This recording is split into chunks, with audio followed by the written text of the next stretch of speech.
Bonjour et bienvenue dans la forêt des lectures. Alors, aujourd'hui, je vais vous parler du manga La Chenille, un manga en un tome par Shuichiro Maruo, qui est une libre adaptation d'un roman de Edogawa Rampo, qui est un grand auteur de romans japonais. C'est édité aux éditions Le Lézard Noir. Et c'est pas un hasard, parce que Le Lézard Noir a voulu commencer à sortir des mangas pour publier du Shuichiro Maruo.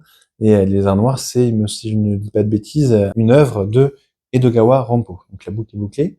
Ça faisait longtemps que je voulais lire ce manga, qui traînait dans ma palle depuis perpète. D'ailleurs, c'est pas la dernière édition. Je crois, il me semble qu'il y a une nouvelle édition cartonnée qui est sortie. Et je l'ai lu à l'occasion d'un club de lecture organisé par Meloku. La Chenille nous raconte une histoire d'amour tragique entre un homme chenille et sa compagne. Ce manga n'est pas du tout à mettre entre toutes les mains, d'ailleurs, c'est marqué pour public averti. Et ça se voit déjà à la couverture, hein. Je vais pas pouvoir du tout vous montrer toutes les pages, et il est réservé à un public averti, conscient de ce qu'il va lire et qui va pas forcément plaire à tout le monde, parce que c'est une œuvre torturée qui parle de choses très mal vues par la société et qui va justement traiter cette sorte de violence dans une sorte de romantisme noir, hein, c'est exactement ça. Ça fait partie de la mouvance de Eroguro, liée érotique grotesque, qui a justement été au Japon lancé par Edogawa Rampo. Donc déjà, vous pouvez tout de suite voir, par contre, que dans les pages que je peux vous montrer, que le trait de Maruo est absolument splendide. C'est d'une beauté absolue de toutes les cases. Il y a une sorte de poésie, comme toujours, qui se dégage de son trait, de sa mise en scène. Donc c'est vraiment un grand plaisir de lecture visuelle, et qui, par contre, je le redis, hein, pourra peut-être heurter des sensibilités et de par sa violence et son propos. On va suivre cette femme qui s'occupe de son mari, qui est rentré blessé de la guerre en Mandchourie. Son mari est un héros de la guerre, et d'ailleurs, ils vivent chez l'ancien chef du mari, qui les loge dans une toute petite bicoque, mais il ne veut pas les abandonner, mais on voit très rapidement que, de par ses regards et sa manière de lui parler, il est surtout intéressé par la femme, et ça va directement mettre dans l'ambiance de quelque chose de sulfureux et pas forcément moralement classique. Et on va du coup découvrir rapidement le personnage de l'homme qui, comme l'indique le titre du manga, amputé des 4 membres, donc des 2 bras, des 2 jambes, qui n'a plus l'usage de la parole et qui est blessé de partout. Heureusement, il arrive encore à peu près à écrire. Mais on va rapidement voir que en fait, toute sa vie est centrée sur sa compagne, puisqu'il ne peut plus sortir de chez lui. Il peut juste regarder ses médailles de guerre et être totalement centré, que ce soit émotionnellement, en attention, en affection, sur sa femme. Ça fait que ça lui évite insupportable qu'elle soit pas là, etc. Et ça crée une relation très particulière. Donc là, vous pouvez déjà voir qu'on voit beaucoup son corps qui est meurtri. Et là, il y a des très belles doubles pages.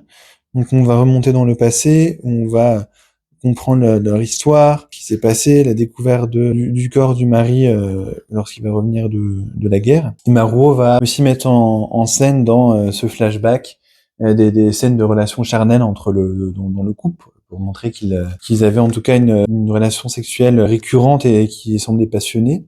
Et on va voir qu'en fait, dans leur relation actuelle, où elle ne fait que s'occuper de son mari et lui il n'a qu'elle, eh bien il va juste avoir une chose, c'est ne pouvons plus s'exprimer, ne pouvons plus se déplacer, pouvons juste écrire quelques mots et encore ressentir avec le toucher. En fait, ils vont juste avoir des relations sexuelles, mais des jeux. On va avoir beaucoup de scènes très osées et sulfureuses, et avec une sorte d'obscurité dans ce que ça montre. Une très intéressante postface de Miyako Slocombe, qui est la traductrice de ce manga, et qui explique que le livre de Edogawa Rampo est très politique. Il montre l'absurdité de la guerre, d'envoyer les soldats, de leur laisser juste une petite rente pour les médaillés alors qu'ils reviennent blessés. Donc ça brise des familles, parce qu'on va voir aussi à quel point la famille de l'homme va l'abandonner, qu'ils vont juste être que tous les deux, avec juste l'ancien chef qui a des vues sur la femme. Et il y a tout un discours sur ça dans le roman apparemment, et un discours qui n'est pas enlevé du manga de Maruo. On le comprend très bien, tout le propos de l'histoire, et on voit clairement que ce qui l'intéresse principalement, c'est cette sorte d'histoire d'amour tragique, passionné, ne peut pas bien finir. À partir de là, on va avoir une sorte de drame absolu, très violent, très sombre, très torturé. Il y a plein de pages que je peux pas vous montrer, hein. Mais c'est en fait derrière cette obscurité, cette violence, il y a une sorte de beauté qui se dégage, que ce soit par le dessin de l'auteur, mais aussi par cette relation et cette sorte de poésie macabre. En soi, ça va parfaitement dans l'œuvre générale de Shuichiro Maruo. Et ça en fait, je pense, une bonne porte d'entrée dans les œuvres plus violentes et beaucoup plus torturées de l'auteur. Parce qu'il a fait quelques œuvres récentes qui sont un peu plus grand public, qui sont un peu moins violentes. Et je trouve que ça en fait un bon équilibre. Si on apprécie cette poésie visuelle, c'est vraiment une œuvre qui est magnifique, mais qui pourra, à mon avis, rebuter beaucoup de monde. Mais ça en reste pas moins une œuvre, je trouve, très importante, que ce soit dans la carrière de Maruo, et une œuvre importante dans l'Eroguro qui nous est parvenu en France. Voilà, j'espère que ça vous aura plu. N'hésitez pas, si vous avez des questions, des recommandations. Je vous remercie. Au revoir et à bientôt.